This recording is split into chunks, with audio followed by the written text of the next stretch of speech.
الحمد لله رب العالمين والصلاة والسلام على خاتم النبيين محمد وعلى آله وأصحابه أجمعين. أما بعد،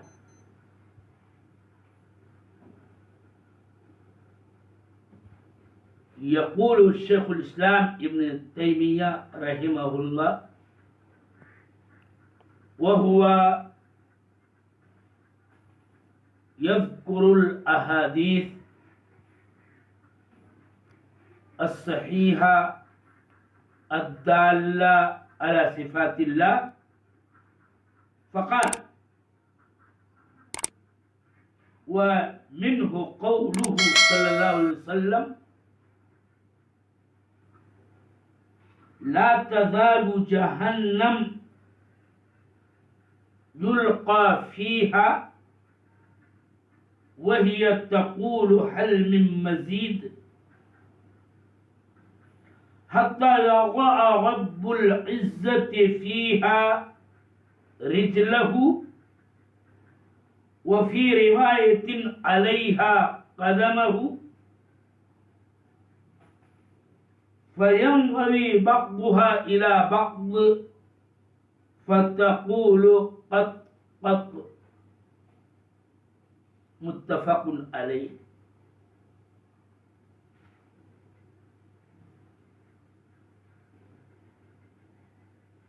شیخ الاسلام ابن تیمیہ نے اس فصل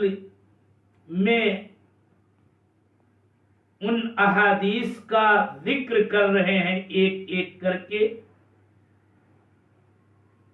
جن میں اللہ تعالی کی صفات علیہ میں سے بعض صفتوں کا ذکر آیا ہے. چنانچہ آج کے درس میں وہ حدیث آپ کے سامنے پیش کی گئی جس میں اللہ تعالی کی صفات میں سے صفت قدم، صفت رجل کا بیان ثابت ہے، اور یہی درس کا موضوع ہے.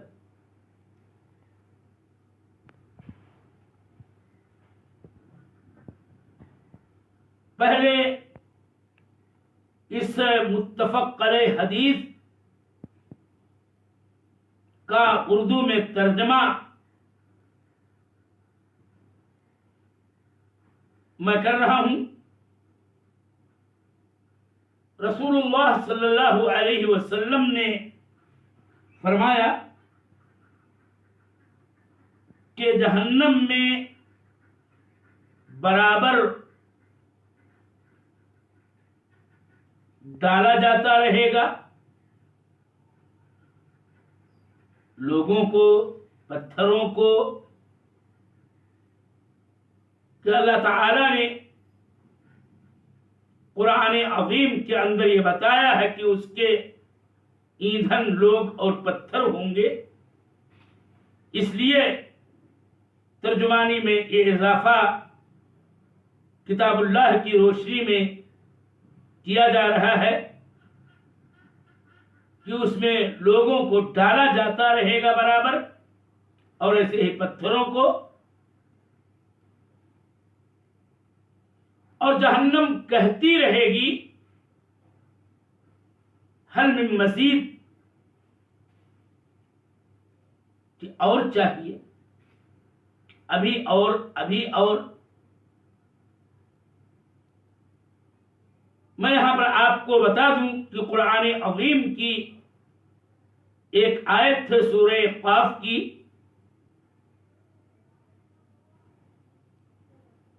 یوم نقول لجہنم هل امتلأت وتقول هل من مزید. جس دن کی ہم جہنم سے کہیں گے کیا تو بھر گئی، جہنم کہے گی حل من مزید، یعنی اور زیادہ مجھے چاہیے۔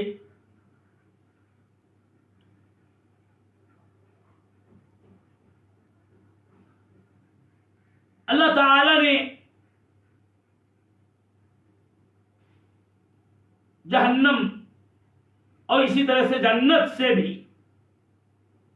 دونوں کے بھراؤ کا وعدہ کیا ہے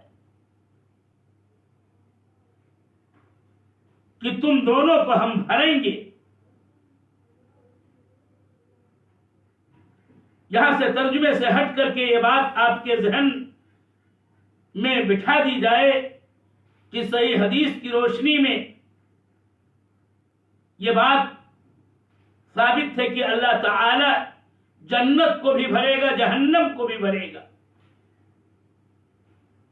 چنانچہ جنت کے مستحقین جنت میں داخل ہوں گے،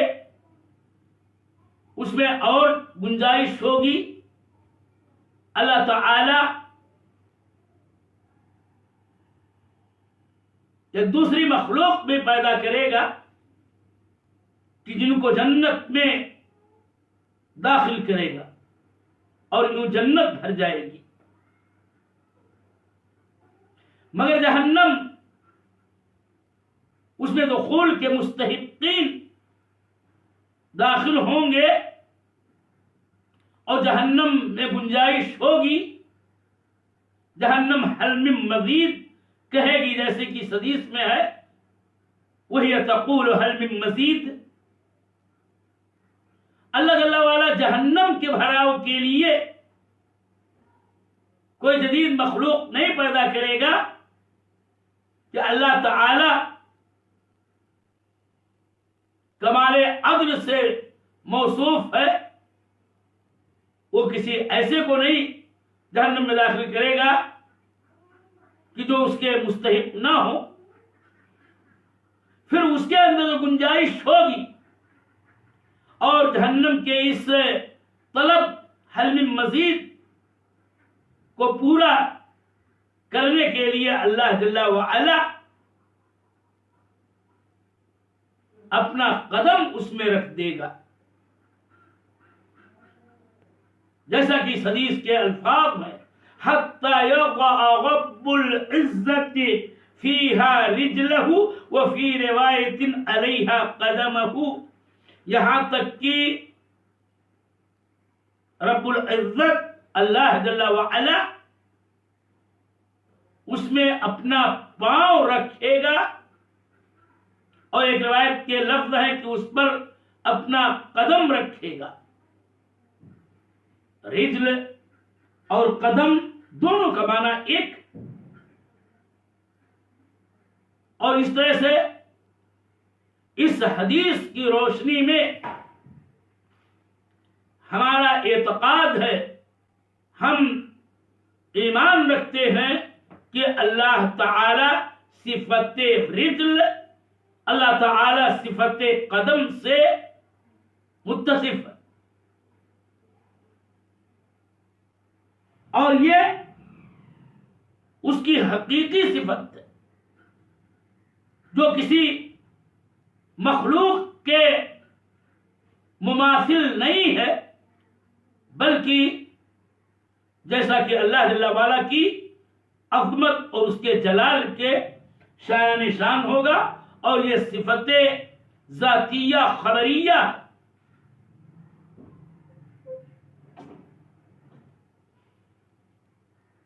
آگے حدیث میں آیا کہ فَيَنْغَوِي بَعْضُهَا إِلَى بَعْضٍ،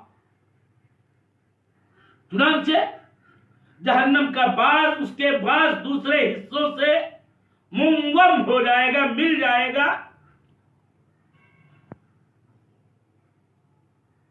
اور پھر وہ جہنم بولے گی قط قط، کافی ہے کافی ہے۔ قط قط کا معنی حسبی حسبی، اب ہو گیا، بس میں گویا بھر گئی۔ یہ حدیث متفق علیہ ہے۔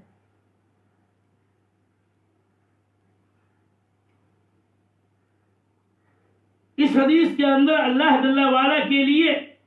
صفت قدم کا اثبات ہو رہا ہے، اور رجل کا بھی لفظ وارد ہے، اور رجل اور قدم دونوں ایک ہی ہے۔ فالروایات تفسر بعضها بعض کی روشنی میں رجل کی قدم تفسیر، اس کی رجل کی تفسیر قدم سے اور قدم کی تفسیر رجل سے ہے۔ اسی طرح سے میں باب الفائدہ یہ بات بتا دوں کہ اللہ تعالی کے لیے صفت ساق بھی ثابت ہے۔ البتہ ان تین کے علاوہ اور کوئی لفظ صفت کی وارد نہیں ہے، یعنی ساق، رجل اور قدم یہ تینوں اللہ جل وعلا کی صفات ذاتیہ خبریہ کے طور پر نصوص کتاب اور نصوص سنت میں وارد ہیں، جیسے کہ یہ حدیث آپ کے سامنے پڑھی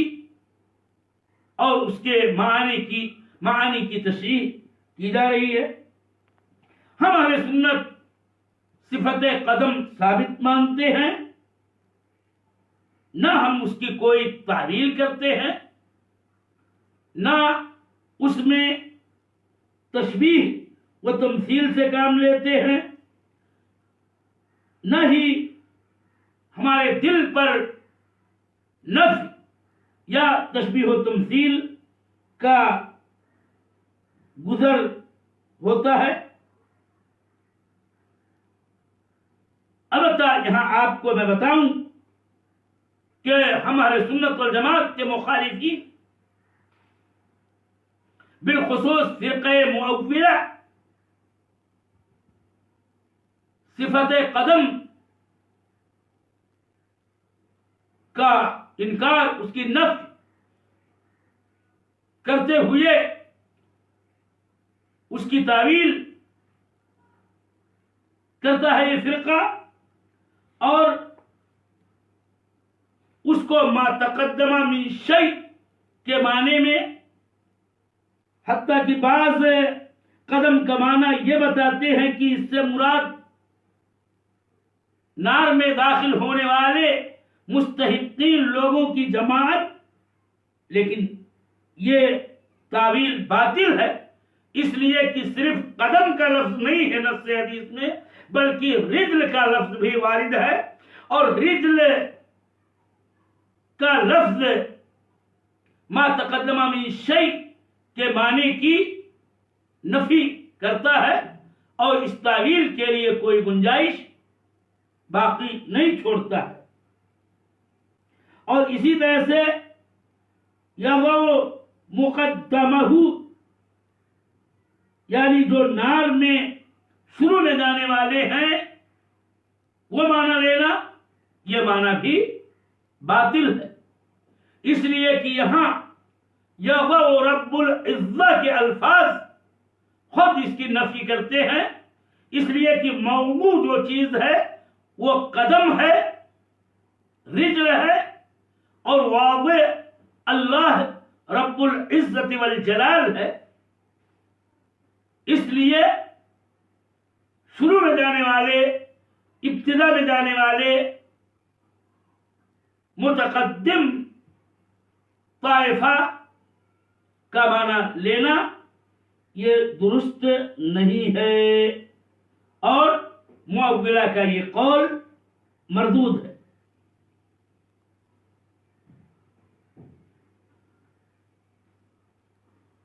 اور خود حدیث کا ابتدائی حصہ حتی یضع رب العزت رجلہ وفی روایت قدمہ سے بھی اس تعویل کی نفی ہوتی ہے۔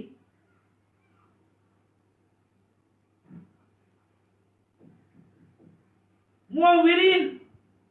اس حدیث ہی کا انکار کرتے ہیں، باوجود اس کے کہ یہ متفق علیہ روایت. امام بخاری امام مسلم رحمہم اللہ نے اپنی صحیحین میں اس کی تخریج کی ہے. اس کے باوجود فرقہ معولہ کا یہ کہنا ہے کہ یہ حدیث باطل ہے، یہ موضوع ہے، یہ ضعیف ہے. اور ان کی دلیل اس حدیث کے انکار کی اور اس کو موضوع یا ضعیف کہنے کی یہ ہے کہ وہ قرآن کی ایک آیت پیش کرتے ہیں اور یہ کہتے ہیں کہ اللہ تعالی نے فرمایا ہے لَأَمْلَأَنَّ جَهَنَّمَ مِنَ الْجِنَّةِ وَالنَّاسِ أَجْمَعِينَ لَأَمْلَأَنَّ جَهَنَّمَ مِنْكَ وَمِمَّنْ تَبِعَكَ منهم اجمعین.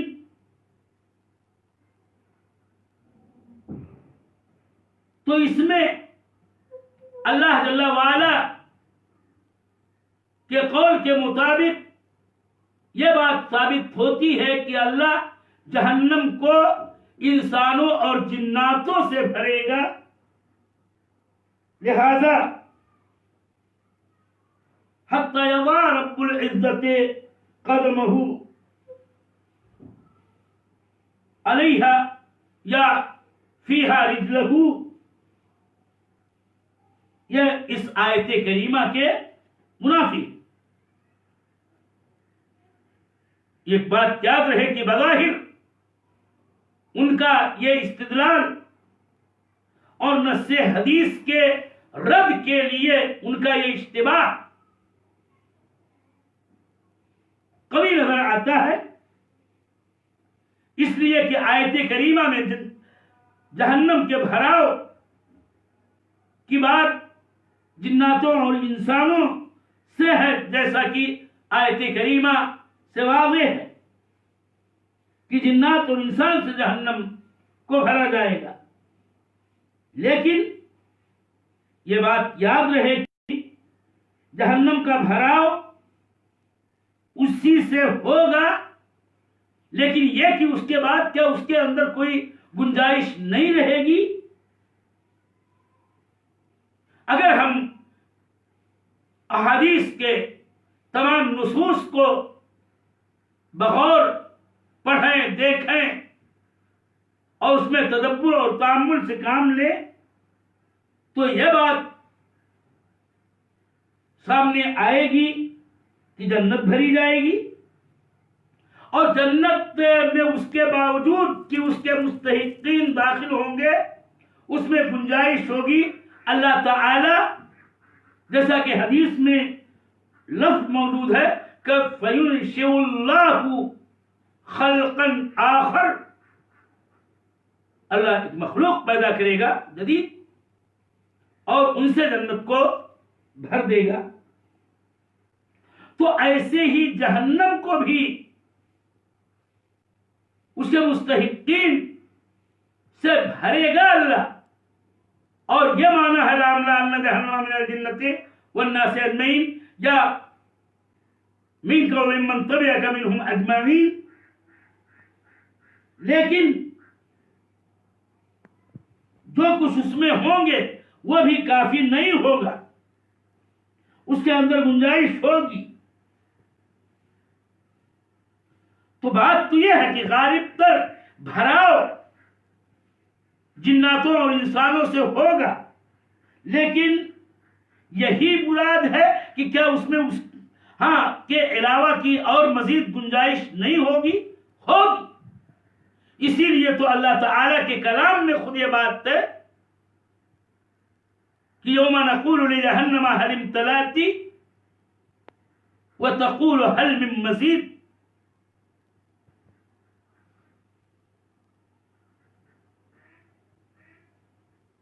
تو اللہ تعالیٰ اس کو بھرنے کے لیے جدید مخلوقات نہیں پیدا کرے گا کہ ان کو جہنم میں ڈال دے، کہ اللہ کے عدل کے یہ منافی ہے کہ وہ کسی ایسے کو سزا دے جو اس سزا کے مستحق نہیں. یہ اللہ تعالیٰ کے عدل کے بھی اور اس کے فضل کے منافی ہے. اور دوسری بات یہ بھی ہم کو سمجھنی چاہیے کہ جہنم کے ایک طبقے میں وہ 7 موحدین بھی ہوں گے کہ جن کو بالآخر شفاعت کے ثابتہ کے ذریعہ جہنم سے نکال لیا جائے گا اور ان کو جنت میں بالآخر داخل کر دیا جائے گا۔ احادیث شفاعت سے یہ امر یقینی اور حتمی طور پر ثابت ہے جن پر ہم ایمان رکھتے ہیں۔ تو اس طرح سے جہنم کا وہ طبقہ جس میں وہ 7 موحدین ہوں گے اور وہ نار سے نکال کر کے جنت میں داخل کیے جائیں گے، وہ جگہ بھی خالی ہوگی اور یوں جہنم میں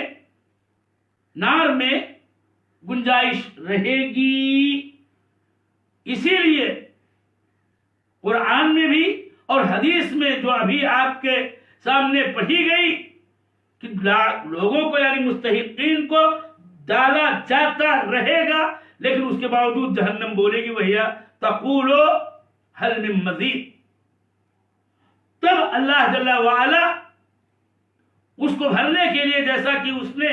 خود جہنم سے وعدہ کیا ہے اس کے بھراؤ کا، اپنا قدم رکھ دے گا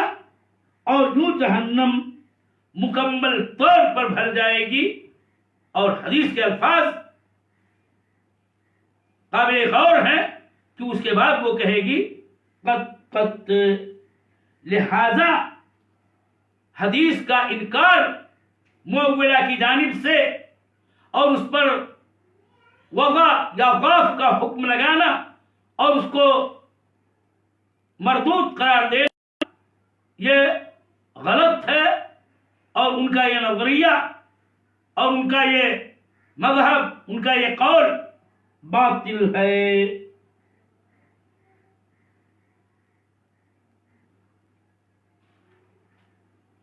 بہرحال خلاصہ یہ ہے کہ قدم، اور یہی ہمارا موضوع ہے، اور رجل یا اللہ جل وعلا کی صفت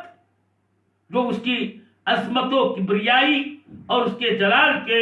شایع نشان ہیں، اور ہم اس پر بلا تحریف و تعطیل اور بلا تکیف و تمثیل ایمان رکھتے ہیں، جیسا کہ ہمارا یہی صفات اللہ پر ایمان کے سلسلے میں منہج اور دستور اور بنیادی مدلل قاعدہ ہے۔ ایک فائدے کی بات میں یہ بھی بتاتا چلوں کہ اس حدیث میں رجلہ یا قدمہ کا لفظ آیا ہے، اور صفت قدم یہاں لفظ مفرد کے ساتھ وارد ہے، لیکن اور ایک حدیث کی روشنی میں جس میں تثنیہ کے ساتھ یہ لفظ وارد ہے اللہ کی صفت کے طور پر، یعنی قدمان، اس لیے گرچہ اس روایت میں مفرد لفظ ہے لیکن القدم و قدمانی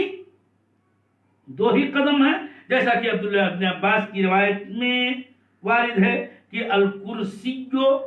موضع القدمین للہ تعالی، اور اس کا ذکر پہلے آ چکا ہے۔ دوسرا فائدے کا معاملہ یہ ہے کہ یہاں رب العزہ کہا گیا ہے، اور رب العزہ کا معنی آپ کو معلوم ہونا چاہیے کہ عزت اللہ تعالی کی صفات میں سے ایک صفت ہے، اور رب الشیء کہا جاتا ہے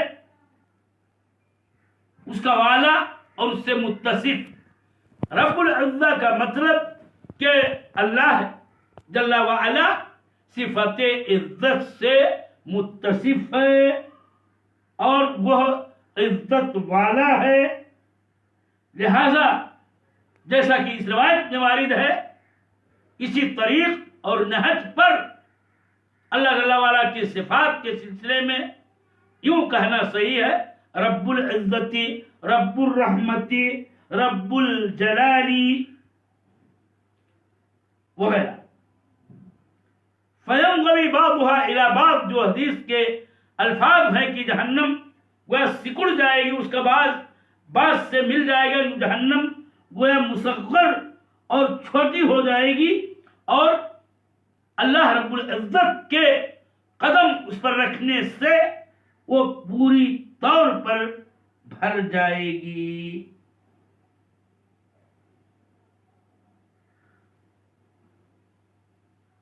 آج ہم اس موضوع کے بیان کے بعد اسی پر اکتفا کرتے ہیں، اور کل سے ہمارا موضوع ہوگا احادیث صحیحہ سے صفت کلام، صفت منادات کا اثبات، جس کا ذکر پہلے ہو چکا ہے، اور قرآنی نصوص کی روشنی میں صفت الکلام للہ کا تفصیلی بیان کیا جا چکا ہے۔ اور یہ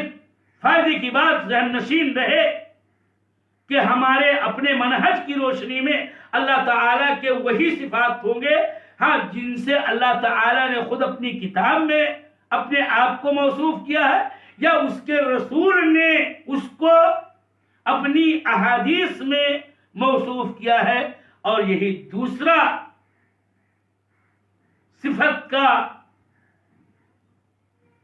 حصہ، اس کا ذکر جاری ہے کہ اللہ کے لیے ہم ان صفات کو بھی ثابت مانتے ہیں جن صفات سے رسول اللہ صلی اللہ علیہ وسلم نے اللہ رب العزت کو موصوف کیا ہے، کہ رسول پاک صلی اللہ علیہ وسلم ہوائے نفس سے نہیں بولتے ہیں، بلکہ ان کا قول وحی کی روشنی میں ہوتا ہے۔ وما ينطق عن الهوى ان هو الا وحی یوحی۔ اور ہمارا منہج بھی یہی ہے کہ صفات کے سلسلے میں لا نتجاوز القرآن والحدیث، اور یوں احادیث صحیحہ سے اللہ تعالی کی صفات کا اثبات، یہ ہمارا عقیدہ و منہج ہے، اور اسی